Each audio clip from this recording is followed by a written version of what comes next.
The first thing I noticed wasn't the silence. It was the impossible beauty of the island that mocked our fear.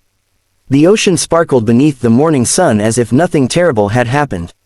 White sand stretched for miles, palm trees danced in the warm breeze, and colorful birds sang overhead. Yet our boat had disappeared beneath the waves just hours earlier, leaving two strangers stranded with no radio, no phone signal, and no certainty that anyone even knew where we were. Standing 20 feet away from me, drenched from the storm, was a woman whose trembling eyes carried more secrets than the endless sea surrounding us. Before sunset, she would whisper words that would change both our lives forever. Before we continue, if you believe kindness, second chances, and unexpected human connections can change lives, please take a moment to like this video, leave a comment, share it with someone who believes in hope, and subscribe to the channel Kindness Legacy. Your support helps these stories reach hearts that need them most. My name was Adrian Mercer, a 34-year-old marine mechanic who had spent most of his adult life fixing boats instead of chasing dreams. Life had taught me to expect disappointment quietly. My parents had died when I was young, relationships had slipped through my fingers because work always came first, and I had become the kind of man who believed that loneliness was simply easier than heartbreak. The island didn't know any of that. Nature didn't care about broken people. It simply demanded survival. The woman introduced herself as Serena Vale. She looked elegant even after surviving the wreck, wearing a soaked white dress that clung to her shoulders, her long chestnut hair tangled by rain and sea salt. She appeared calm on the outside, but her hands shook every few seconds. I could tell she was fighting panic with every breath. Our first priority was obvious. We needed fresh water, shelter, and fire before another storm arrived. The tropical sun was already drying our clothes, but the clouds gathering on the horizon reminded us that paradise could become dangerous without warning. We searched together through the island during the bright afternoon. Coconut trees provided food. A narrow freshwater stream flowed through the center of the island. An abandoned wooden fishing hut stood near the beach, damaged but still strong enough to protect us from the weather. Every small discovery felt like winning a battle. Still, the silence between us remained heavy. By the second day, we settled into a strange rhythm. I repaired the broken roof using fallen branches while Serena gathered fruit and cleaned the shelter. Neither of us complained. Neither of us asked too many questions. Survival gave us purpose. The mornings became almost beautiful. Golden sunlight poured through the palm leaves while waves rolled gently onto the beach. Tiny crabs hurried across the sand. Bright parrots flew overhead. For a few hours each day, it almost felt like we had escaped the world instead of being trapped by it. But every evening, Serena would walk alone to the shoreline. She stared across the endless horizon as though waiting for someone who would never come. One afternoon I finally asked what she was looking for. She smiled sadly. Not rescue, forgiveness. That single word carried enough pain to silence every question I had prepared. Days turned into a week. We built fishing traps from vines. I crafted simple tools from driftwood and broken shells. Serena surprised me with her determination. Although she admitted she had never camped a single day in her life, she learned everything without complaint. Blisters covered her hands. Sunlight darkened her skin. Yet every morning she worked harder than the day before.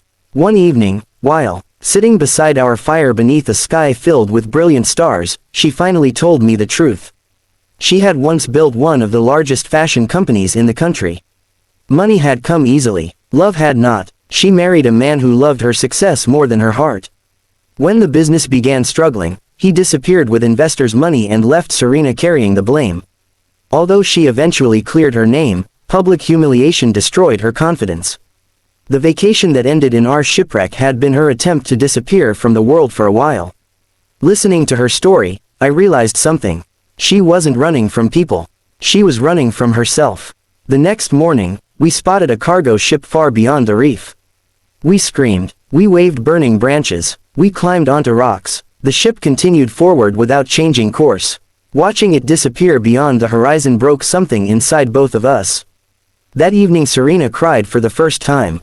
Not loudly, not dramatically. She simply sat on the beach while tears rolled silently down her face. Without thinking, I placed my old jacket around her shoulders. She looked at me with exhausted eyes. No one had shown her simple kindness in years. The following days became different. We laughed more. We shared stories from childhood. She admitted she couldn't cook, so my terrible fish stew became our daily joke. She teased me for talking to the birds whenever I repaired something. I teased her because she insisted every coconut looked different.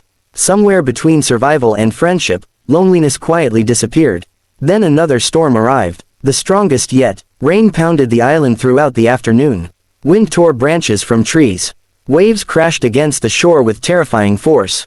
Inside the small wooden hut, lightning flashed through broken windows while thunder shook the walls.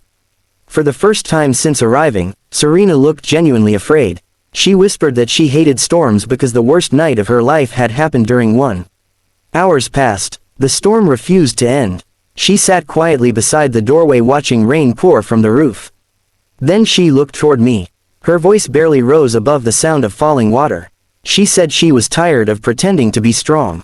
She said money had never protected her from loneliness. She said people admired successful women but rarely loved them simply for being human. Finally, with tears in her eyes, she spoke the words I would never forget. "I'm just a woman, and you're what I want." For several seconds, the storm seemed quieter than my heartbeat. I wasn't shocked because she cared about me. I was shocked because someone who had everything believed I was enough. I reached for her hand. Not because I had all the answers. Not because I knew whether rescue would ever come. But because kindness had slowly grown into something neither of us expected. We sat together while rain continued falling outside. No promises, no impossible declarations, only two wounded people choosing not to face tomorrow alone. The storm finally passed during sunrise. Golden light spread across the beach like a blessing. The island looked cleaner than ever. As we walked along the shore that morning, we discovered something unbelievable. Pieces of metal and plastic had washed onto the sand from our destroyed boat. Among them was the emergency beacon. Damaged, rusty, but not completely destroyed. For 3 exhausting days I worked without stopping. Using scraps of wire, batteries from an emergency flashlight, and every skill I had learned repairing engines, I slowly rebuilt enough of the beacon to send a weak distress signal. Neither of us expected it to work. Yet on the 4th morning, a helicopter appeared. At first we thought it was another illusion. Then it circled, lower, closer. The rescue crew had detected our emergency transmission. When the helicopter landed, relief flooded through every part of my body. We were finally going home. Or so we thought. Back in civilization everything felt different. Television reporters surrounded Serena. News channels called her miraculous survival one of the year's most incredible rescue stories. People suddenly remembered the successful businesswoman they had forgotten. But Serena surprised everyone. Instead of returning immediately to her company, she held a press conference. Standing before hundreds of cameras, she thanked the rescue team. Then she thanked the man who had saved her life every single day on that island. She looked directly toward me. She said survival wasn't about strength. It was about kindness. She announced she was donating much of her fortune to create emergency shelters, ocean rescue programs, and scholarships for children who had lost parents. The audience applauded. I stood quietly in the back. Later that evening, she found me sitting near the harbor where we had first met. She smiled exactly the way she had smiled while watching sunrise on the island. Peacefully, she asked if I planned to return to fixing boats. I nodded. She laughed softly. Then she asked whether I would consider helping build something much bigger than boats. She wanted to build hope. Together. Months later, we stood on another beach. This time there was no storm. No fear, only sunlight dancing across calm waves. Children played near a rescue training center that now carried both our names. Volunteers prepared emergency supplies. Families smiled. Lives were already being changed because two strangers had once refused to stop believing in each other. Sometimes people ask whether falling in love on a deserted island was unrealistic. I always smile, because love didn't begin when she confessed her feelings. It began every time we chose kindness over fear. Every time we shared food. Every time we protected each other. Every time we reminded one another that broken people still deserve to be loved. Perhaps that's what survival really means. Not escaping danger, but finding someone who reminds you that life is still worth living. If this story touched your heart, please like this video, leave a comment telling us where you're watching from, share it with someone who needs hope today, and subscribe to Kindness Legacy. Your support allows more inspiring stories of compassion and second chances to reach people around the world. Star special request.